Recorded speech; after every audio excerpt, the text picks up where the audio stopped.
हम लोग world history पढ़ रहे हैं और आज का टॉपिक है फ्रांस की राजक्रांति। तो फ्रांस की राजक्रांति कब हुई थी? 1789 ईस्वी में। 1789। हाँ, फ्रांस की क्रांति कब हुई? 1789। और किसके शासनकाल में? तो लुई 16वां के शासनकाल में। ठीक है, लुई 16वां के शासनकाल में। लुई 16वां जो कि फ्रांस के शासक थे। ठीक है, तो फ्रांस की क्रांति कब हुआ? 1789 में लुई 16वां के शासनकाल में। लुई 16वां के शासनकाल में इस समय फ्रांस में सामंती व्यवस्था थी। कैसी व्यवस्था? सामंती व्यवस्था थी। 1789 ईस्वी की फ्रांसीसी क्रांति का नारा क्या था? तो फ्रांसीसी क्रांति का नारा था स्वतंत्रता, समानता और बंधुता। स्वतंत्रता, समानता और बंधुता। फ्रांस अपना स्वतंत्रता की घोषणा किया कब? फ्रांस की स्वतंत्रता घोषणा कब किया गया? 14 जुलाई 1789। 14 जुलाई 1789। तो फ्रांस जो है 14 जुलाई को स्वतंत्रता घोषणा किया। और वहीं अमेरिका, हम लोग पिछले वीडियो में पढ़े थे, अमेरिका का कब हुआ था? 4 जुलाई। अमेरिका का 4 जुलाई और फ्रांस का 14 जुलाई। फ्रांसीसी अपना राष्ट्रीय दिवस कब मनाता है? राष्ट्रीय दिवस मनाता है 14 जुलाई को। 14 फ्रांस अपना राष्ट्रीय दिवस कब मनाता है? 14 जुलाई को। ठीक है, तो 14 जुलाई 1789 को स्वतंत्रता घोषणा किया कौन? फ्रांस ने। फ्रांस क्रांति के समय फ्रांस का मुद्रा क्या था? तो लिब्रे। फ्रांसीसी क्रांति के समय फ्रांस की मुद्रा लिब्रे। क्या था? लिब्रे। फ्रांस पर कर्जा था 2B लिब्रे का। 2 बिलियन। हाँ, 2B बिलियन है। बिलियन हो सकता है। ठीक है, फ्रांस पर कर्जा था 2 बिलियन लिब्रे का। फ्रांस पर कर्जा क्या था? 2 बिलियन लिब्रे का। अब देखिए, लुई जो था, लुई 16वां। हाँ, लुई 16वां। तो लुई का भी संस्करण चल रहा था ना, लुई 14वां, लुई 15वां, लुई 16वां, इस तरह के। तो लुई जो शासक है वो निरंकुश और अत्याचारी था। लुई क्या था? निरंकुश और अत्याचारी। हाँ, तो पहले जो था चलता था लुई 14वां। 1643 से 1715 के समय में लुई 14वां। ठीक है, उसके बाद जो है 1715 से 1774 लुई 15वां। और फिर उसके बाद 1774 से 1793 लुई 16वां। तो लुई 14वां जो है, लुई 14वां 1643 से 1715 ईस्वी में चला था। वर्साई का शीश महल बनाया था। वर्साई का शीश महल किसने बनाया? लुई 14वां। हाँ, वर्साई का शीश महल लुई 14वां बनाया था। वर्साई को फ्रांस की राजधानी बनाया। लुई 14वां ने वर्साई को फ्रांस की राजधानी बनाया था। मैं ही राज हूँ और मेरे शब्द ही कानून है। किसने कहा था? लुई 14वां का ये कथन है, मैं ही राज हूँ और मेरे शब्द ही कानून है। किसने कहा था? लुई 14वां। वर्साई को फ्रांस की राजधानी किसने बनाया? लुई 14वां। ठीक है, और वर्साई का शीश महल बनाया था लुई 14वां। तो लुई 15वां जो है 1715 से 1774 के बीच लुई 15वां रहा है। सप्तवर्षीय युद्ध जो कि 7 साल का हुआ था, 1756 से 1763।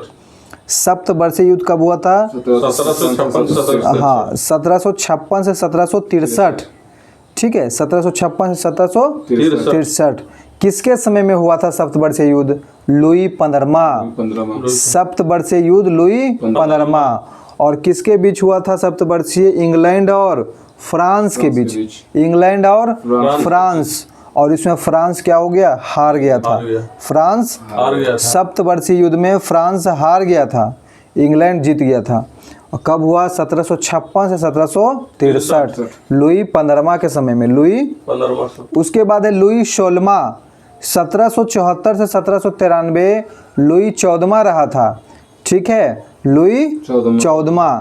मेरा इच्छा ही कानून है, मेरा इच्छा ही कानून है। किसने कहा? लुई 16वां। मेरा इच्छा ही कानून है, लुई 16वां। और वही बोला था मैं ही राज हूँ और मेरे शब्द ही कानून है, लुई 14वां। ठीक है। लुई 16वां के पत्नी कौन थे? तो लुई 16वां के पत्नी मेरी एतवानेंत, मेरी एतवानेंत जो कि ऑस्ट्रिया की राजकुमारी थी, ऑस्ट्रिया की राजकुमारी। तो लुई 16वां की पत्नी मेरी एतवानेंत। ठीक है। और लुई 16वां जो है किस राजवंश से संबंधित रखते हैं? लुई 16वां जो है किस राजवंश से थे? तो बुर्बो राजवंश। बुर्बो। हाँ, लुई 16वां बुर्बो राजवंश के थे। किस वंश के? बुर्बो राजवंश। 18वीं शताब्दी में फ्रांसीसी समाज कैसा, मतलब क्या बटा हुआ था? तो 3 स्टेट के रूप में बटा हुआ था। 3 स्टेट। सामाजिक व्यवस्था जिसको बोलते हैं। ठीक है। 18वीं शताब्दी में फ्रांसीसी समाज जो है सामाजिक व्यवस्था कैसा था? 3 स्टेट। कैसा था? 3 स्टेट। फर्स्ट स्टेट को बोलते हैं पादरी, फर्स्ट स्टेट पादरी। सेकेंड स्टेट को बोलते हैं कुलीन और जमींदार। सेकेंड स्टेट में कौन था? कुलीन और जमींदार। और थर्ड स्टेट में था किसान, मजदूर, व्यापारी, डॉक्टर, वकील, शिक्षक, जज, लेखक। तो ये 3 स्टेट में फ्रांसीसी समाज बटा हुआ था। कितने स्टेट में? 3 स्टेट। पहला स्टेट था पादरी, पहला स्टेट पादरी। ठीक है। और सेकेंड स्टेट कुलीन तथा जमींदार, कुलीन तथा जमींदार। और तीसरा स्टेट जो था किसान मजदूर। ठीक है, किसान मजदूर। ठीक है। तो सबसे ऊपर वाला मतलब पादरी था, उसके बाद कुलीन और जमींदार, और तीसरा में किसान मजदूर। ठीक है। इसमें देश की 90% जनता थी। किसमें? 3 स्टेट में। हाँ, तीसरा स्टेट में, तीसरा जिसमें किसान मजदूर व्यापार आ रहा है, उसमें देश की कितना? 90% जनता थी। ठीक है।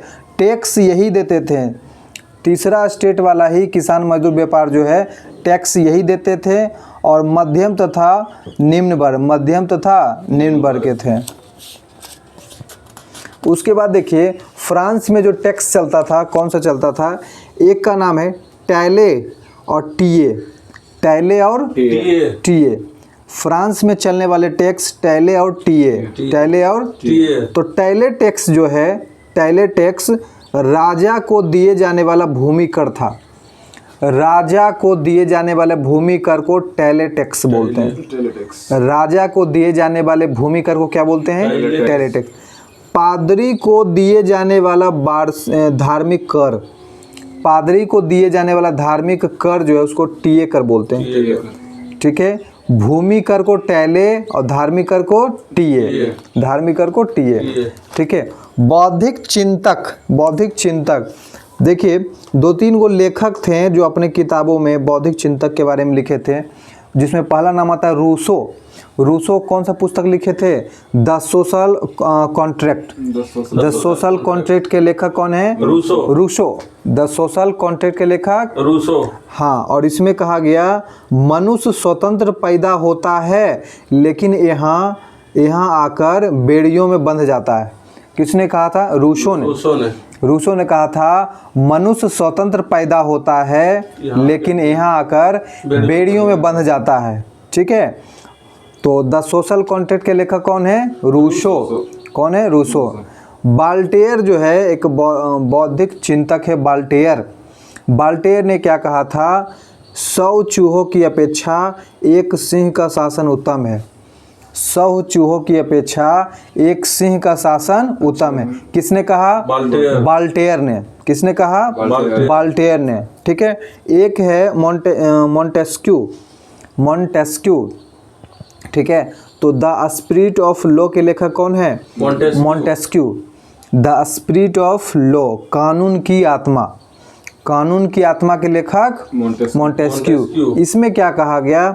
शक्ति का पृथक्करण का सिद्धांत इसी पुस्तक में दिया गया है। मॉन्टेस्क्यू के किताब जो है कानून की आत्मा, द स्पिरिट ऑफ लॉ। तो द स्पिरिट ऑफ लॉ में शक्ति का पृथक्करण का सिद्धांत लिखा गया है। शक्ति का पृथक्करण का सिद्धांत किसमें है? कानून की आत्मा में, जिसमें जिसका लेखक है मोंटेस्क्यू। मोंटेस्क्यू। कौन है? मोंटेस्क्यू। मोंटेस्क्यू। ठीक है। तो स्टेट असेंबली की बैठक जो होता था, स्टेट असेंबली का बैठक ये 1789 में हुआ था। पहली बार कब हुआ था? 1789 में हुआ था और 175 वर्ष के बाद बैठक हुआ था। 175 वर्षों के बाद हुआ था। तो पहला स्टेट को हम लोग क्या बोलते हैं? पादरी। पहला स्टेट पादरी। और दूसरा स्टेट, सेकंड स्टेट जो होता है कुलीन और जमींदार वर्ग, कुलीन और जमींदार वर्ग। और थर्ड स्टेट जो है, तीसरा स्टेट किसान और मजदूर इसमें शामिल था। ठीक है। नेशनल असेंबली का गठन कब हुआ था? फ्रांस में नेशनल असेंबली का गठन 1789 में। 1789। हाँ, फ्रांस में नेशनल असेंबली का गठन कब हुआ? 1789 में हुआ था। ठीक है। टेनिस कोर्ट शपथ लिया, टेनिस कोर्ट शपथ लिया था। नेशनल असेंबली में किसने शपथ लिया था? टेनिस कोर्ट ने शपथ लिया था। ठीक है। वास्टिल का किला, फ्रांस में एक वास्टिल का किला था जो राजा के निरंकुशता का प्रतीक था। वास्टिल का किला राजा के निरंकुशता का प्रतीक था, राजा के निरंकुशता का प्रतीक था वास्टिल का किला। फ्रांसीसी क्रांति का तत्कालिक कारण बताइए। फ्रांसीसी क्रांति जो हुआ था 1789, 14 जुलाई 1789, इसका तत्कालिक कारण क्या था? तो 14 जुलाई 1789 ईस्वी को बास्टिल के कारागृह में कारागृह के फाटक को तोड़कर बंदियों को मुक्त करना, यही था फ्रांसीसी क्रांति का तत्कालिक कारण। ठीक है। बास्टिल के कारागृह को, बास्टिल के कारागृह को, ठीक है, मतलब जेल की तरह बनाया हुआ, बास्टिल के कारागृह के फाटक को तोड़कर बंदियों को क्या कर दिया? मुक्त कर दिया, जिसके कारण फ्रांस का क्रांति हो गया। ठीक है। अब सुनिए, ये घटना जो हुआ था, बास्टिल का किला का पतन कब हो गया? बास्टिल का किला का पतन हो गया 14 जुलाई 1789। 14 जुलाई। हाँ, बास्टिल के किला का पतन हो गया 14 जुलाई 1789। क्रांति का, फ्रांस की क्रांति का शुरुआत कब हो गया?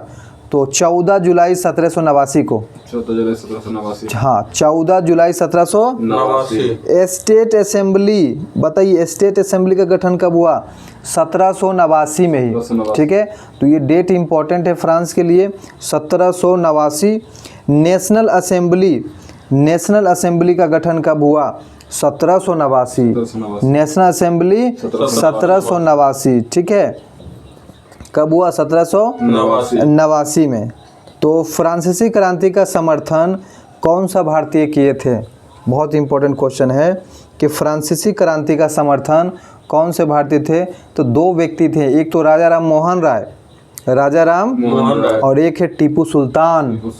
हाँ, फ्रांसीसी क्रांति का समर्थन किसने किए थे? राजा राम मोहन राय और टीपू सुल्तान। राजा राम मोहन राय और टीपू सुल्तान।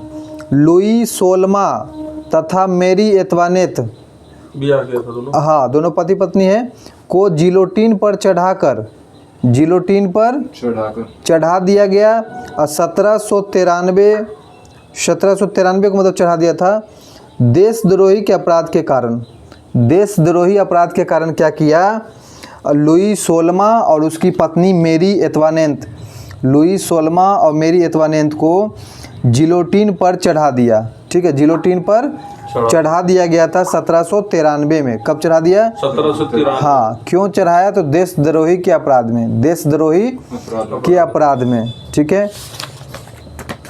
उसके बाद देखिए, फ्रांस के व्यक्ति हैं नेपोलियन बोनापार्ट। Napoleon Bonaparte. तो नेपोलियन बोनापार्ट का जन्म कहाँ हुआ था? फ्रांस में।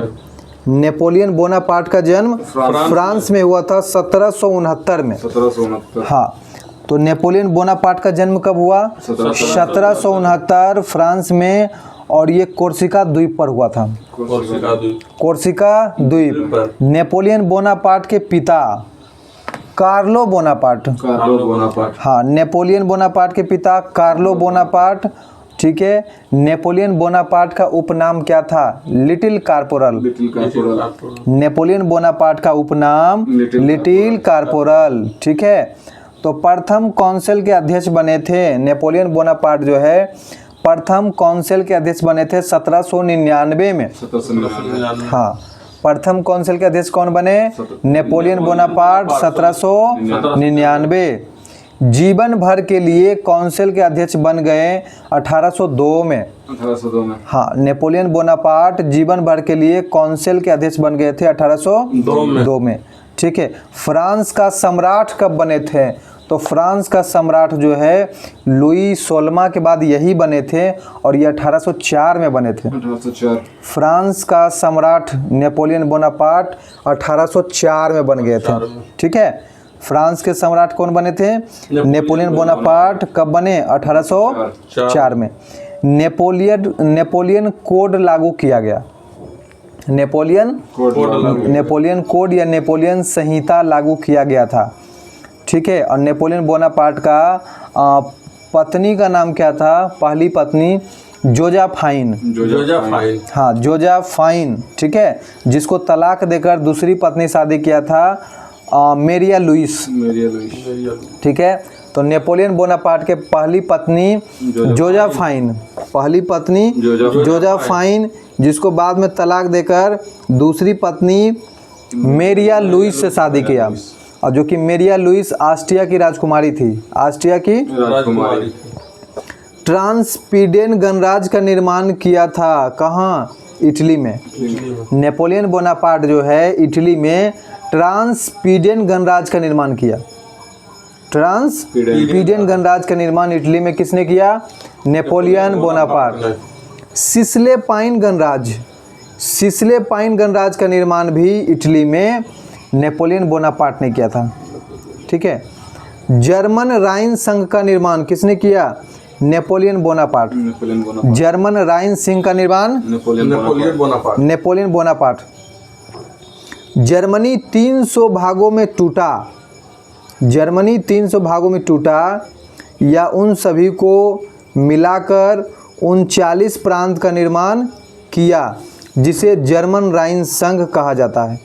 जर्मन राइन संघ। और जर्मन राइन संघ का निर्माण कौन किया? Napoleon Bonaparte. जर्मन राइन संघ का निर्माण नेपोलियन बोनापार्ट। हाँ, और जर्मन राइन संघ में क्या था? तो जर्मनी 300 भागों में टूटा या उन सभी को मिलाकर, ठीक है, उन सभी को मिलाकर 39 प्रांत का निर्माण किया, और इसी को बोलते हैं जर्मन राइन संघ। जर्मन राइन संघ। और ये किसने किया था? नेपोलियन बोनापार्ट ने। हाँ, देखिए इम्पोर्टेंट है ट्रेफलगर का युद्ध, ठीक है। हाँ, ट्रेफलगर का युद्ध कब हुआ था? 1805 में। ट्रेफलगर का युद्ध कब हुआ था? 1805। ट्रेफलगर का युद्ध 1805। और एक हुआ था वाटरलू का युद्ध। वाटरलू का युद्ध 1815 में। ट्रेफलगर का युद्ध 1805 और वाटरलू का युद्ध 1815, ठीक है। तो ट्रेफलगर के युद्ध में नेपोलियन बोनापार्ट की हार हो गया। नेपोलियन बोनापार्ट हार गया, और वाटरलू के युद्ध में भी नेपोलियन बोनापार्ट हार गया। दोनों युद्ध हार गया था। तो ट्रेफलगर का युद्ध और वाटरलू का युद्ध दोनों में नेपोलियन बोनापार्ट की हार हो गई। तो नेपोलियन को गिरफ्तार कर सेंट हेलेना द्वीप पर भेज दिया गया, जहां उसकी मृत्यु 1821 में हो गया, ठीक है। नेपोलियन को गिरफ्तार करके कहाँ भेजा? सेंट हेलेना द्वीप। सेंट हेलेना द्वीप भेज दिया, और वहाँ पे 1821 में इसका मृत्यु हो गया। तो नेपोलियन बोनापार्ट की मृत्यु कब हो गया? 1821। सेंट हेलेना द्वीप अटलांटिक महासागर में स्थित है। सेंट हेलेना द्वीप जो है अटलांटिक महासागर में स्थित है। वाटरलू के युद्ध के बाद विजेता देश ऑस्ट्रिया की राजधानी वियना में वियना सम्मेलन किया, जिसका अध्यक्ष ऑस्ट्रिया का चांसलर मेटरनिख ने किया, ठीक है। वाटरलू के युद्ध के बाद विजेता देश ऑस्ट्रिया की राजधानी वियना में वियना सम्मेलन किया, जिसका अध्यक्ष ऑस्ट्रिया के चांसलर मेटरनिख था। कौन था? मेटरनिख। इस प्रकार वियना सम्मेलन के बाद फ्रांस में पुनः बुर्बो राजवंश की स्थापना कर दिया गया। ठीक है, वियना सम्मेलन के बाद फ्रांस में पुनः बुर्बो राजवंश का स्थापना। तो याद रखना है, फ्रांस में बुर्बो राजवंश चलता था, फ्रांस में बुर्बो राजवंश, और वियना सम्मेलन के बाद फ्रांस में पुनः बुर्बो राजवंश आ गया था। पुनः फ्रांस का शासक बुर्बो राजवंश का उत्तराधिकारी कौन बना? लुई 18वां। लुई 18वां। हाँ, तो फ्रांस के शासक बुर्बो राजवंश का उत्तराधिकारी लुई 18वां को बना दिया गया, लुई 18वां। और इसका कथन क्या था लुई 18वां का? किसने कहा जब फ्रांस छींकती है तो पूरा यूरोप की सर्दी एवं जुकाम हो जाता है। ठीक है, किसने कहा था? तो ये मेटरनिक का कथन है। मेटरनिक। हाँ, ठीक है, किसने कहा जब फ्रांस छींकती है तो पूरे यूरोप को सर्दी एवं जुकाम हो जाता है? तो मेटरनिक ने कहा था। किसने कहा? मेटरनिक। मेटरनिक युग जो है 1815 से 1848 तक चला। मेटरनिक युग 1815 से 1848 तक चला। इसके बाद यह ऑस्ट्रिया से फरार होकर इंग्लैंड भाग गया। ठीक है, मेटरनिक जो है 1815 से 1848 तक शासन चला। उसके बाद ये ऑस्ट्रिया से भागकर कहाँ चला गया? इंग्लैंड। ठीक है, उसके बाद जो है इटली एवं जर्मनी के एकीकरण में सबसे बड़ा बाधक देश ऑस्ट्रिया ही बना। इटली एवं जर्मनी के एकीकरण में सबसे बड़ा बाधक देश ऑस्ट्रिया था। सबसे बड़ा बाधक देश ऑस्ट्रिया था। उसके बाद देखिएगा फ्रांस की क्रांति जो हुई थी, पहली क्रांति, दूसरी क्रांति, तीसरी क्रांति। तो पहली क्रांति कब हुई थी? 14 जुलाई 1789। फ्रांस की पहली क्रांति 14 जुलाई 1789 किसके समय में? इम्पोर्टेंट है, याद रखिएगा। तो लुई 16वां के समय में, लुई 16वां। पहली क्रांति, फ्रांस की पहली क्रांति जो हुई थी 14 जुलाई 1789 को लुई 16वां के शासन में हुआ था। दूसरी क्रांति हुआ फ्रांस का 1830 में। फ्रांस की दूसरी क्रांति 1830 और उस समय शासक थे चार्ल्स दशम। तो फ्रांस की दूसरी क्रांति 1830 में चार्ल्स दशम के शासनकाल में। तीसरी क्रांति हुआ फ्रांस का 1848 में।